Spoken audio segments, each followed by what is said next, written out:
جمال الوجود بذكر الإله وتصفو الحياة بنور هدى.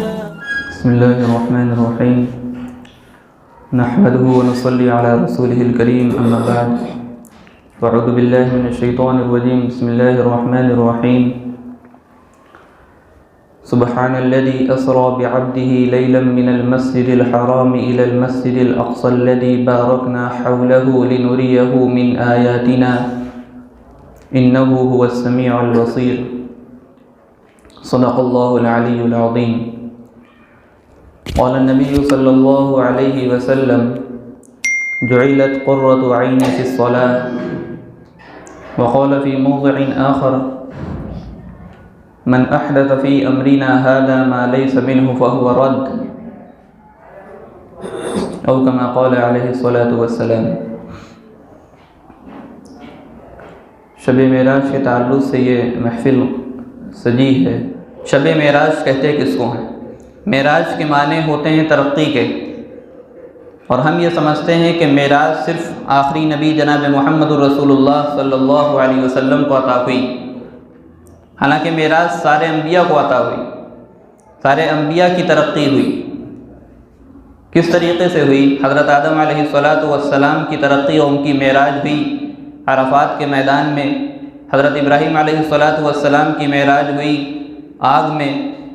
حضرت اسماعیل علیہ السلام کی معراج ہوئی چھری کے نیچے. حضرت عیسیٰ علیہ السلام کی معراج ہوئی جب ان کو تختے پہ پھانسی چڑھانے کے لیے لے جایا جا رہا تھا. حضرت زکریہ علیہ السلام کی معراج ہوئی آرے کے نیچے. تو ہر ایک کی معراج ہوئی، بس فرق یہ ہے ہمارے آخری نبی جناب محمد رسول اللہ صلی اللہ علیہ وسلم کی معراج اور تمام انبیاء کی معراج میں کہ تمام انبیاء کی جو معراج ہوئی ہے اس میں اللہ کی طرف سے امتحان ہی امتحان تھا، اور ہمارے آخری نبی کی جو معراج ہوئی ہے اس میں اللہ کی طرف سے انعام ہی انعام تھا. دوسرا فرق یہ ہے کہ نبی جتنے بھی انبیاء کی معراج ہوئی ہے ان تمام انبیاء کی معراج اس زمین پر ہوئی ہے، اور ہمارے نبی آخر الزمان حضرت محمد رسول اللہ صلی اللہ علیہ وسلم کی جو معراج ہوئی ہے وہ آسمان پر ہوئی ہے، بلکہ اللہ نے اپنے سامنے بلا کر کے ان کو معراج کا جو ایک خوبصورت تاج پہنایا ہے. معراج کا سفر اور 27 رجب کو کیوں خاص کیا گیا؟ معراج کے تعلق سے جو بات احادیث میں طرح طرح کی آئی ہیں، مختلف روایات ہیں، مختلف صحابہ سے منقول ہے. کسی نے لکھا ہے کہ تقریباً 26 صحابہ نے معراج کے سفر کو نقل کیا ہے. اس کے بعد کسی نے جو ہے ذکر کیا کہ 45 صحابہ سے روایت مروی ہے کہ یہ معراج کا سفر کس طریقے سے ہوا تھا. لیکن اس کے باوجود حال یہ ہے کہ کسی نے تعیین نہیں کی، کسی نے فکس نہیں کیا کہ کون سے سال میں معراج ہوئی تھی، کون سے مہینے میں ہوئی تھی، کون سی تاریخ کو ہوئی تھی. کہیں سے بھی یہ فکس نہیں ہے. کچھ لوگ کہتے ہیں کہ نبوت جب اللہ کے نبی صلی اللہ علیہ وسلم کو ملی تو اس کے 5ویں سال میں معراج ہوئی. کچھ لوگ کہتے ہیں کہ جب اللہ کے نبی نے ہجرت کی تو اس سے 6 سال پہلے معراج ہوئی. کسی نے کہا 3 سال پہلے معراج ہوئی، کسی نے کہا 14 مہینے پہلے معراج ہوئی، کسی نے کہا 15 مہینے پہلے معراج ہوئی. 10 قول ہیں، 10. نہ سال متعین ہے نہ مہینہ متعین ہے. مہینے کے بارے میں کسی نے کہا رجب کے مہینے میں ہوئی، کسی نے کہا ربیع الاول کے مہینے میں ہوئی، کسی نے کہا رمضان کے مہینے میں ہوئی، کسی نے کہا ربیع الاخر کے مہینے میں ہوئی، اور کسی نے رجب کے مہینے کو بھی ذکر کیا ہے. اور نہ ہی دن مقرر ہے. کسی نے سنیچر کا دن کہا، کسی نے جو ہے اتوار کا دن کہا، اور کسی نے پیر کا دن کہا، پھر پیر کی رات کہی. تو پتہ یہ چلا کہ اللہ کی طرف سے، رسول اللہ کی طرف سے اس کی تعیین شریعت میں کوئی بھی نہیں ہے.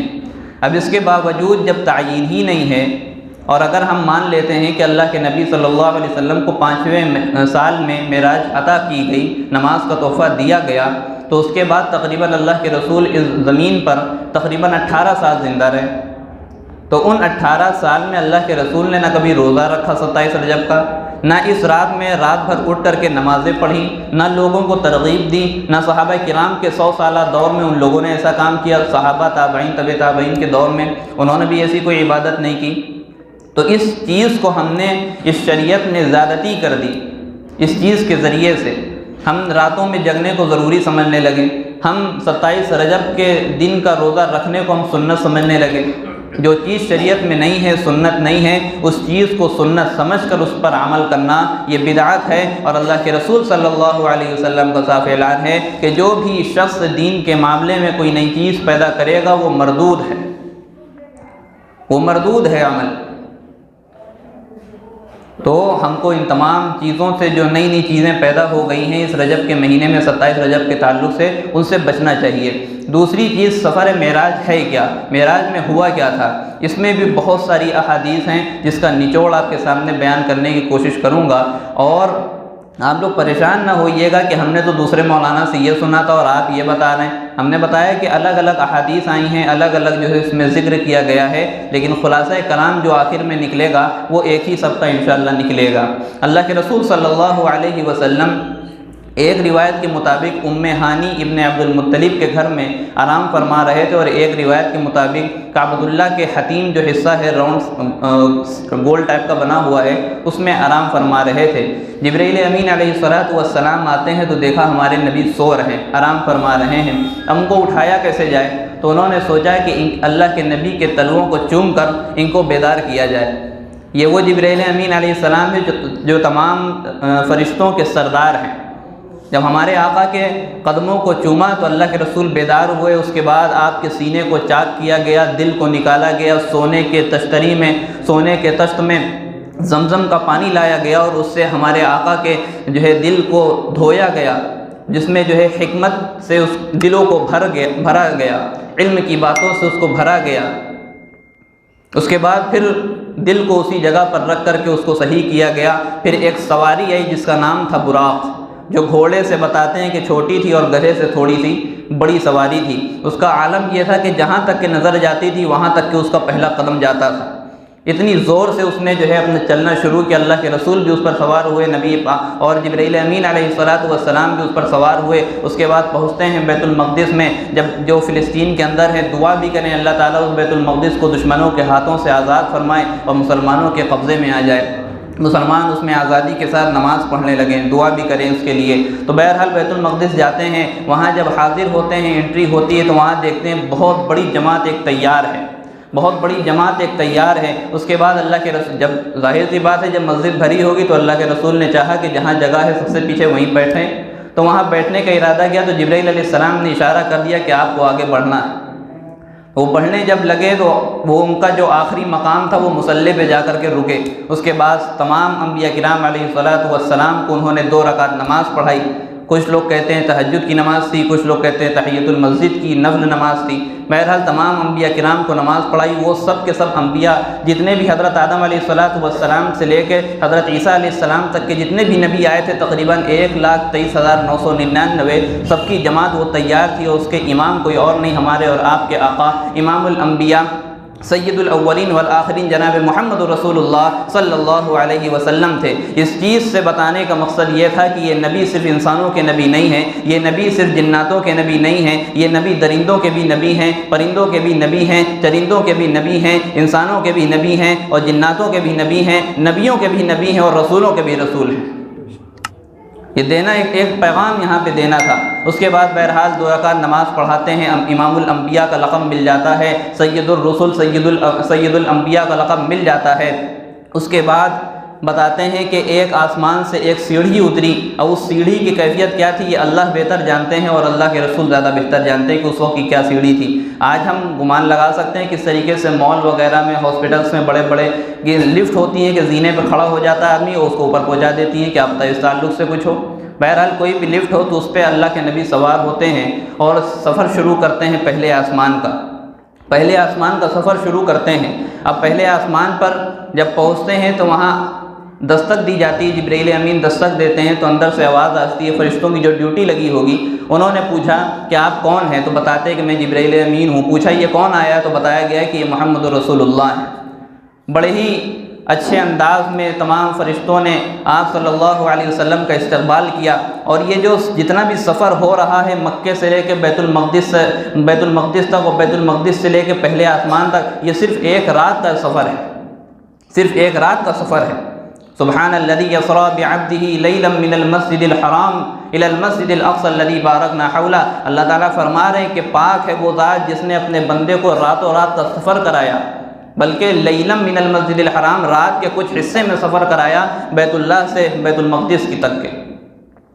تو پہلے آسمان پر پہنچے، وہاں حضرت آدم علیہ السلام سے ملاقات ہو گئی، اور کسی عالم کی تقریر میں نے سنا کہ پہلے آسمان تک پہنچنے کے لیے سب سے تیز رفتار سواری کا انتخاب کیا جائے اور اس پہ سفر شروع کیا جائے پہلے آسمان تک پہنچنے کے لیے، تو 500 سال کا وقت لگے گا پہلے آسمان تک پہنچنے کے لیے۔ اسی طریقے سے پہلے آسمان سے دوسرے آسمان تک پہنچنے کے لیے 500 سال کا وقت لگے گا۔ اس میں اللہ کی قدرت بھی نمایاں ہوتی ہے کہ اللہ کتنا زبردست ہے، اللہ ہر چیز پر قادر ہے، اللہ ہر چیز پر قادر ہے، اللہ جو چاہے وہ کر سکتا ہے۔ اللہ کے لیے کوئی بھی چیز، اللہ کو کسی چیز کی ضرورت نہیں ہے، اللہ بے نیاز ہے۔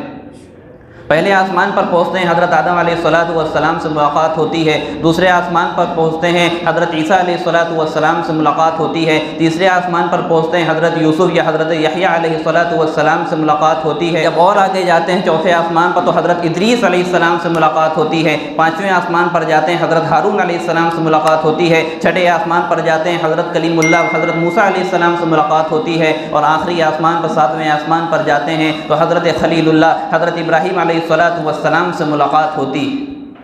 اس کے بعد آپ کو آگے لے جایا جاتا ہے، جنت کا بھی نظارہ کرایا جاتا ہے، جہنم کا بھی نظارہ کرایا جاتا ہے، تمام چیزوں کی سیر کرائی جاتی ہے، حوروں کو بھی دکھایا جاتا ہے، جہنمیوں کو کس طریقے سے عذاب ہو رہا ہے وہ بھی دکھایا جاتا ہے، اور اللہ کے رسول صلی اللہ علیہ وسلم جنت المأویٰ کو بھی دیکھتے ہیں۔ تمام چیزوں کو دیکھتے دیکھتے ایک مقام آتا ہے جس کو بیت المعمور کہا جاتا ہے، جو کعبۃ اللہ سے بالکل ٹھیک اوپر بنا ہے 7ویں آسمان پر، جہاں پر بتاتے ہیں کہ وہ ایک ایسی مسجد ہے جس میں 70,000 فرشتے اللہ کی عبادت کرنے کے لیے روز داخل ہوتے ہیں، اور اس کے بعد قیامت تک کہ ان کا نمبر نہیں آتا، قیامت تک کہ ان کا نمبر نہیں آتا۔ بیت المعمور کو آپ دیکھتے ہیں، اس کے بعد اور آگے بڑھتے ہیں، پھر ایک مقام ہے سدرۃ المنتہا۔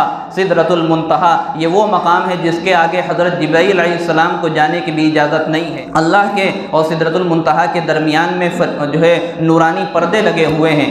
حضرت جبرائیل علیہ السلام نے کہا اللہ کے نبی صلی اللہ علیہ وسلم سے کہ اگر میں ایک پردے کے قریب بھی چلا جاؤں گا تو میں جل کر کے ہلاک ہو جاؤں گا۔ اب آگے کا کیا مسئلہ؟ تو حضرت جبرائیل علیہ السلام نے کہا کہ اب میں یہیں پر رک جاتا ہوں، آپ کے لیے اسپیشل سواری آئے گی، جس سواری کا ذکر اللہ تعالیٰ نے سورہ رحمان میں کر دیا، متکئین علی رفرف خضر وعبقری حسان فبأی آلاء ربکما تکذبان۔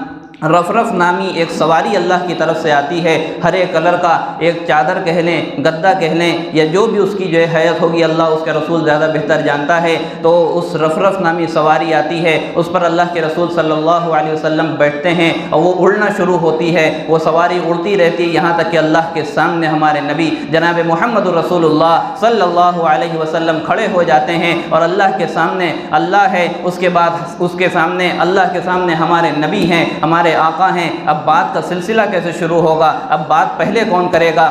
تو اللہ کے رسول سب سے پہلے اللہ کی تعریف بیان کرتے ہوئے کہتے ہیں التحیات للہ والصلوات والطیبات، تمام تر کی عبادتیں، تمام تعریفیں اللہ کے لیے ہیں، جانی عبادت بھی اللہ کے لیے ہے، مالی عبادت بھی اللہ کے لیے ہے۔ جب اللہ کی تعریف بیان ہوتی ہے اس کے بعد اللہ کی طرف سے جواب آتا ہے۔ اللہ کی طرف سے جواب کیا آتا ہے؟ یہ جو ہم لوگ التحیات نماز میں پڑھتے ہیں یہ شب معراج کی یادگار ہے، یہ شب معراج کی یادگار ہے۔ اس سے پہلے جو بھی نماز ہوتی تھی اس میں التحیات نہیں پڑھی جاتی تھی۔ اللہ کی طرف سے جواب آتا ہے السلام علیکہ ایھا النبی، اے نبی آپ پر سلامتی ہو، اے نبی آپ کو اللہ آپ کا رب، تمام جہانوں کا رب رب العالمین آپ کو سلام پیش کرتا ہے۔ اب سوچیے ذرا وہ منظر کیسا ہوگا، سوچیے ذرا وہ منظر کیسا ہوگا کہ جو احکم الحاکمین ہے، ہم سب کو پالنے والا ہے، وہ سلام پیش کر رہا ہے۔ کس کو پیش کر رہا ہے؟ ہمارے اور آپ کے آخری نبی جناب محمد رسول اللہ کو سلام پیش کیا جا رہا ہے، سلام پیش کیا جا رہا ہے۔ اس کے بعد آگے بات چلتی ہے السلام علیکہ ایھا النبی ورحمۃ اللہ وبرکاتہ، اللہ کی رحمت بھی آپ کے اوپر ہو، اللہ کی برکتیں بھی آپ کے اوپر ہوں۔ اللہ کے رسول ادھر سے جواب دیتے ہیں، اللہ کے رسول جواب دیتے ہیں السلام علینا وعلی عباد اللہ الصالحین، اے اللہ تعالی ہمارے اوپر اور ہماری امت میں جو نیک بندے ہیں ان سب پر سلامتی نازل فرما دیجیے۔ اب ذرا یہ سوچئے کہ اگر ہم کو کوئی ملک کا ایک نامور شخص، نامور آدمی، ایک بڑے عہدیدار کوئی ہم کو بلا لے اپنے کیبن میں، اپنے آفس میں، مثال کے طور پہ کوئی نہیں، ہمارے اس ملک کے پردھان منتری ہم کو بلا لیں، تو وہاں جا کر کے ہم کو اپنی امت، اپنی قوم کا مفاد تو دور کی بات، ہم کو اپنے گھر کے سگے بھائی کا بھی مفاد نظر نہیں آئے گا۔ وہاں پہ صرف اپنا مفاد دکھے گا، صرف اپنے حق کی بات ان سے کی جائے گی۔ اور وہ اللہ جو تمام جہانوں کو پیدا کرنے والا ہے، اس کے سامنے رسول اللہ کھڑے ہیں، تب بھی کس کی فکر ہے؟ ہماری اور آپ کی فکر ہے۔ وہاں پہ بھی کہہ رہے ہیں ہماری امت پر سلامتی نازل فرما دیجئے، ہماری امت پر سلامتی نازل فرما دیجئے، اس پر رحم کا، کرم کا معاملہ فرما دیجئے۔ یہ منظر دیکھا تو جتنے بھی ملائکہ تھے ان لوگوں نے گواہی دے لی، ان لوگوں کے زبان سے نکل گیا اشہد ان لا الہ الا اللہ واشہد ان محمدا عبدہ ورسولہ، کہ میں گواہی دیتا ہوں کہ اللہ کے سوا کوئی معبود نہیں، اور میں گواہی دیتا ہوں کہ اللہ کے نبی حضرت محمد رسول اللہ صلی اللہ علیہ وسلم اللہ کے بندے اور اس کے رسول ہیں۔ اس کے بعد اللہ کے درمیان، رسول اللہ کے درمیان بہت ساری راز و نیاز کی باتیں ہوئیں۔ ایک یہ بھی بات ہوئی کہ اللہ کے رسول نے کہا کہ اللہ تعالیٰ ہم کو آپ سے کچھ سوالات کرنے ہیں، ہم کو آپ سے کچھ سوالات کرنے ہیں۔ اللہ تعالیٰ نے کہا ٹھیک ہے، آپ جو سوال کریں گے اس کا جواب میں دوں گا۔ تو اللہ کے رسول نے سوال کرنا شروع کیا کہ آپ نے فلاں نبی کو یہ دیا، فلاں نبی کو یہ دیا، آپ نے حضرت موسیٰ کو پیدا کیا، ان کو آپ نے جو ہے سمندر میں راستہ دے دیا، ان سے آپ نے بات کر لی، ان کو کلیم اللہ کا خطاب مل گیا۔ اسی طریقے سے آپ نے حضرت داؤد علیہ السلام کو پیدا کیا، ان کو آپ نے اتنی طاقت دی کہ جب وہ قرآن پڑھتے تھے تو ساتھ میں پرندے بھی قرآن پڑھتے تھے، پانی تھم جاتا تھا، جانور رک جاتے تھے، اور اللہ کے نبی حضرت داؤد علیہ السلام کا قرآن سننے لگتے تھے۔ حضرت سلیمان علیہ السلام کے بارے میں کہا کہ آپ نے ان کو اتنی زبردست حکومت دی تھی کہ ان کی پانی پر بھی حکومت تھی، ہوا پر بھی حکومت تھی، جنات پر بھی حکومت تھی، درندوں پر بھی حکومت تھی، چرندوں پر بھی حکومت تھی، پرندوں پر بھی حکومت تھی، ہر ایک چیز پر حکومت تھی۔ آپ نے جو ہے تمام لوگوں کو طرح طرح کے انعامات دیے۔ اب آپ یہ بتائیے کہ آپ کے محبوب ہم ہیں، آپ نے میری وجہ سے سب کو پیدا کیا ہے، اب آپ ہم کو کیا انعام دینے والے ہیں؟ اب آپ ہم کو کیا انعام دینے والے ہیں؟ اور بڑا ہی زبردست اللہ تعالیٰ نے انعام دیا ہے، آج ہم وہ دیکھتے بھی ہیں۔ بڑا ہی زبردست اللہ تعالیٰ نے انعام دیا ہے۔ وہ انعام کیا ہے؟ اللہ تعالیٰ نے کہا کہ تمہارے لیے سب سے بڑا انعام یہ ہے، اور اس لیے ہے کیونکہ ہم نے جتنے بھی نبیوں کو انعام دیا وہ زمین پر دیا ہے، اور تم کو جو انعام دے رہے ہیں وہ تم کو بلا کر کے دے رہے ہیں، اس لیے آپ کا انعام یہ ہے، آپ کا انعام یہ ہے کہ جب بھی زمین پر قیامت تک کے میرا نام لیا جائے گا اس کے ساتھ آپ کا بھی نام لیا جائے گا۔ جب بھی اللہ کا نام لیا جائے گا تو رسول اللہ کا بھی نام لیا جائے گا۔ ہم اذان دیتے ہیں اللہ اکبر اللہ اکبر اللہ اکبر اللہ اکبر اشہد ان لا الہ الا اللہ اشہد ان لا الہ الا اللہ، اذان پوری نہیں ہوتی جب تک کہ ہم یہ نہ کہیں اشہد ان محمد رسول اللہ۔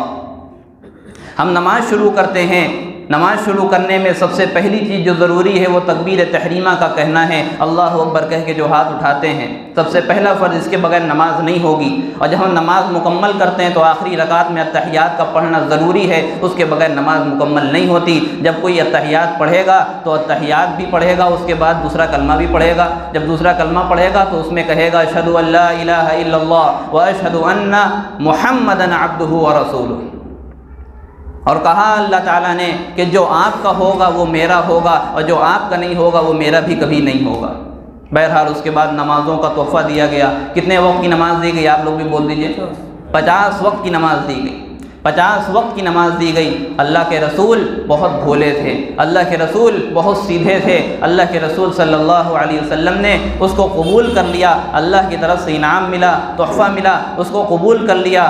راز و نیاز کی باتیں ہو گئیں، اسی رفرف نامی سواری پر سوار ہو کر کے واپس آ رہے ہیں، 7ویں آسمان پر آئے، حضرت ابراہیم علیہ السلام موجود تھے، 6ٹھے آسمان پر آئے، حضرت موسیٰ علیہ السلام سے ملاقات ہوئی، پوچھنے لگے کہاں جا رہے ہو؟ کہنے لگے میں نیچے جا رہا ہوں، زمین پر واپس جا رہا ہوں۔ تو کہنے لگے کیا ملا اللہ کی طرف سے؟ تو کہنے لگے 50 وقت کی نمازیں ملی ہیں۔ تو حضرت موسیٰ علیہ السلام کیونکہ ان کو تجربہ تھا، پہلے جو ہے دعوت کا کام کر چکے تھے، نبی بنا کر بھیجے جا چکے تھے، انسانوں کے درمیان رہ چکے تھے، ہر چیز کا تجربہ تھا، تو اللہ کے رسول صلی اللہ علیہ وسلم سے کہنے لگے اس کو کم کرا لیجئے، آپ کی امت پڑھے گی نہیں، نمازوں کو کم کرا لیجئے، آپ کی امت پڑھے گی نہیں۔ حضرت آپ صلی اللہ علیہ وسلم کہنے لگے کہ اللہ سے ہم کم کیسے کرا سکتے ہیں؟ حضرت موسیٰ علیہ السلام نے کہا کہ آپ ہی کم کرا سکتے ہیں اور کوئی کم بھی نہیں کرا سکتا۔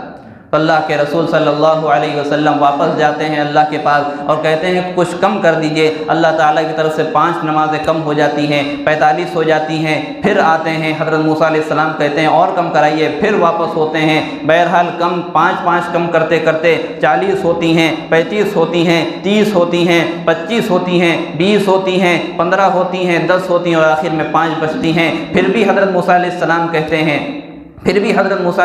کہتے ہیں کہ آپ اور نماز کم کرا لیجئے، ابھی بھی آپ کی امت پڑھے گی نہیں۔ حضرت آپ صلی اللہ علیہ وسلم کہتے ہیں کہ اب ہم کو دوبارہ جانے میں شرم محسوس ہوتی ہے۔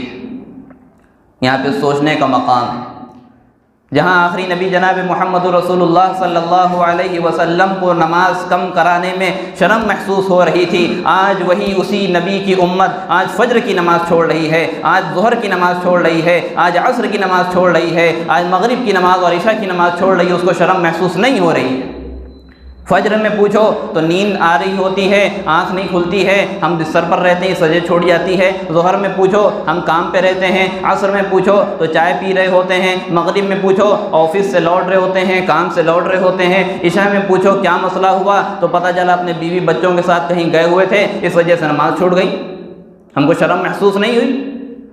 اللہ کے رسول صلی اللہ علیہ وسلم کو تو نماز کم کرانے میں شرم محسوس ہو رہی ہے، تو ہمارے لیے ضروری ہے اس شب معراج کا جو اصل پیغام ہے وہ پیغام یہ نہیں ہے کہ ہم شب معراج کی رات میں جو ہے جگ کر کے عبادتیں کر لیں اور دوسرے دن روزہ رکھ لیں، جو کہ ایک دم اسلام میں اور شریعت میں ایک بدعت رسم ہے، ایک بدعت ہے، بلکہ اس کا اصل پیغام جو یہ ہے کہ ہم نماز کی اہمیت کو سمجھیں۔ اس واقعے کا تذکرہ کرنے سے حدیث میں اور قرآن میں کوئی عام فائدہ نہیں ہے، لیکن اس سے بتانا یہ مقصد ہے کہ نماز کی اہمیت کو سمجھا جائے۔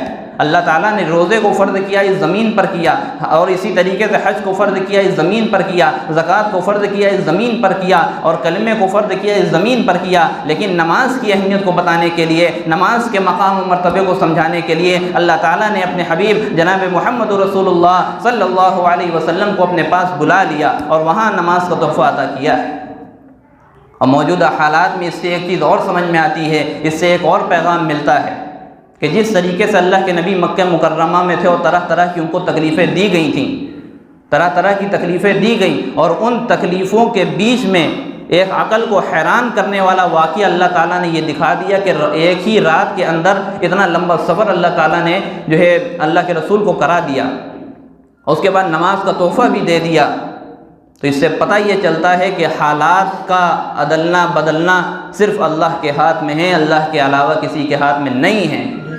آج جو حالات خراب چل رہے ہیں، آج جو مسلمانوں کو تنگ کیا جا رہا ہے، آج جو مسلمانوں کے اوپر تنگی کی جا رہی ہے، ان کو مارا جا رہا ہے، ڈرایا جا رہا ہے، دھمکایا جا رہا ہے، تو اس بات کو خوب سمجھ لینا چاہیے کہ ہم کو مایوس ہونے کی ضرورت نہیں ہے۔ حالات اللہ کے قبضے میں ہیں۔ ان اللہ علی کل شیء قدیر، اللہ ہر چیز پر قادر ہے، ہر چیز پر اللہ قادر ہے۔ حالات کب اللہ بدل دیں گے ہم نہیں جانتے، اللہ کب حالات بدل دیں گے ہم نہیں جانتے۔ بہرحال اللہ کے رسول صلی اللہ علیہ وسلم کو 50 وقت کی نمازیں ملی، 5 وقت کی بچیں، لے کر کے زمین میں آئے، لوگوں میں اعلان کیا، اس کے بعد بیت اللہ کے پاس بیٹھے تھے، رو رہے تھے، افسوس میں تھے، غمگین تھے۔ اللہ کو معلوم تھا کیوں غمگین ہیں، اللہ کو معلوم تھا کیوں افسوس کر رہے ہیں، تب بھی پوچھا اے محبوب کیوں رو رہے ہیں آپ کیوں افسوس میں پڑے ہوئے ہیں، آپ کیوں غم کر رہے ہیں؟ تو اللہ کے رسول نے جواب دیا کہ آپ کی طرف سے ملی تھی 50، ہم نے کم کرا کے 5 کر لی، اب میری امت کا کیا ہوگا، اب میری امت کا کیا ہوگا؟ اللہ کی طرف سے آواز آئی، اللہ کی طرف سے جواب آیا یہ کہ اگر آپ افسوس نہ کریے، آپ رونا بند کر دیجئے، ہم 50 کر دیتے ہیں اس کو پھر سے، ہم اس کو 50 کر دیتے ہیں پھر سے۔ اللہ کے رسول خوش ہو گئے اور کہنے لگے اللہ تعالیٰ اگر آپ کی اجازت ہو تو ہم امت میں اعلان کر دیں اور لوگوں کو بتا دیں کہ 50 وقت کی نماز فرض ہے۔ تو اللہ تعالیٰ نے کہا نہیں، آپ اعلان نہ کریے، وہ 50 بھی میری بات پوری ہوگی اور 5 والی بھی میری بات پوری ہوگی، وہ اس طریقے سے کہ آپ کی امت پڑھے گی 5 وقت کی، ہم دیں گے 50 وقت کا ثواب۔ ہم نے مغرب کی نماز پڑھی، اللہ تعالیٰ نے فرشتوں سے کہا ہوگا کہ اس بندے کے لیے 10 مغرب کا ثواب لکھ دو۔ ہم عشاء کی نماز انشاءاللہ پڑھیں گے، اللہ تعالیٰ کی طرف سے کہا جائے گا کہ اس کے لیے 10 عشاء کا ثواب لکھ دیا جائے۔ تو یہ اللہ کی طرف سے کس طریقے سے نماز کو ہمارے لیے فرض کیا گیا ہے، اس چیز کو ہمیں سمجھنے کی ضرورت ہے، اس چیز کو سمجھنے کی ضرورت ہے، اور خرافات سے، رسم و رواج سے ہم کو بچنے کی ضرورت ہے۔ جہاں جو ہے رجب کا مہینہ ایک کنڈوں کے لیے مشہور ہے، وہیں جو ہے شب معراج کے لیے بھی مشہور ہے۔ تو اس چیز کو خوب سمجھ لیں کہ اس رات میں کوئی عبادت نہیں ہے، کوئی جگنا نہیں ہے، کوئی نماز نہیں ہے، بلکہ خاص طریقے سے نماز بتائی جاتی ہے کہ پہلی رکعت میں اتنی بار قل هو اللہ، دوسری رکعت میں اتنی مرتبہ قل هو اللہ، اور لوگ مسائل پوچھتے ہیں اس تعلق سے آ کے، دوسرے دن روزہ رکھتے ہیں۔ اگر کوئی اس سب چیزوں کو سنت سمجھ کے کرتا ہے تو یہ بدعت ایک ہے، یہ ایک بدعت ہے، اس سے بچنا چاہیے۔ دوسری چیز، ہم کو نماز کی اہمیت کو سمجھ کر کے اس کو پابندی سے ادا کرنے کی ہمارے اندر نیت ہونا چاہیے۔ سبھی لوگ نماز انشاءاللہ آج سے پڑھیں گے، آج سے نماز کی پابندی ایسے کریں گے کہ ہم مرنے کے جس دن ہمارا انتقال ہوگا اس رات تک، اس شام تک کے ہماری کوئی بھی نماز انشاءاللہ قضا نہیں ہوگی انشاءاللہ۔ اللہ تعالیٰ کہنے سننے زیادہ عمل کی توفیق عطا فرمائے۔ ویڈیو اگر اچھی لگی ہو تو لائک کریں، شیئر کریں اور چینل کو سبسکرائب کرنا نہ بھولیں، اور ساتھ ہی ساتھ بیل آئیکن کو پریس کریں تاکہ نئی ویڈیو کی نوٹیفیکیشن آپ کو ملتی رہے۔